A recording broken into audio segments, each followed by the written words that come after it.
Welcome दोस्तों, स्वागत है आप लोगों का मेरी इस नए वीडियो में। आज नवरात्रि का चौथा दिन है। जैसा कि आप लोग देख पा रहे हैं, यहाँ गरबा नृत्य चल रहा है।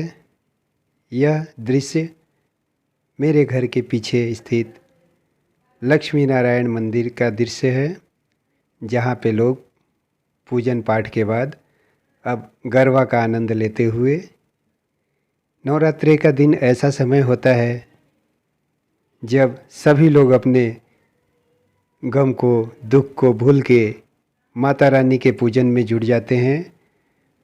बहुत लोग माता रानी का व्रत भी करते हैं, उपवास करते हैं और रात में गरबा रत जागा करते हैं, माता रानी का भजन करते हैं। तो इसी उपलक्ष्य में हमारे लक्ष्मी नारायण मंदिर की ओर से गरबा तथा खेल प्रतिस्पर्धा का आयोजन किया गया है। अभी गरबा चल रहा है। गरबा ख़त्म होने के बाद यहाँ बच्चों को, महिलाओं को, पुरुषों को, सभी को गेम खिलाया जाएगा और यह कार्यक्रम लगभग 10 साढ़े 10 बजे रात तक चलेगा।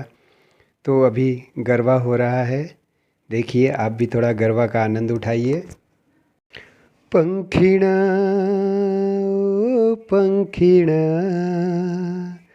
पंखिणा ओ पंखिणा। तो ये हमारे श्री लक्ष्मी नारायण मंदिर में कार्यक्रम चलता है अभी नवरात्रि में, जिसमें 8 बजे से शुरू होता है। 8 से साढ़े 10 तक कार्यक्रम चलता है, जिसमें गरबा नृत्य होता है तथा बहुत तरह की खेल प्रतिस्पर्धाएं होती है, जिसमें छोटे छोटे बच्चे, बच्चियां तथा महिलाएं हिस्सा लेती हैं और इस पर्व को इस हर्षोल्लास के साथ मनाते हैं। तो अभी गरबा चल रहा है, इसके बाद आज भी गेम होगा, इसमें बच्चे खेलेंगे, महिलाएं खेलेंगी और जो भी विजेता होगा उसे उचित पारितोषिक दिया जाएगा मंदिर कमेटी के तरफ से। तो उम्मीद करता हूँ आज का मेरा यह वीडियो आप लोगों को पसंद आया होगा। इसी तरह का वीडियो देखते रहने के लिए अगर आप मेरे चैनल पर नए हैं तो इसे सब्सक्राइब कीजिए, वीडियो को लाइक कीजिए। बहुत बहुत धन्यवाद। जय माता दी। श्री लक्ष्मी नारायण।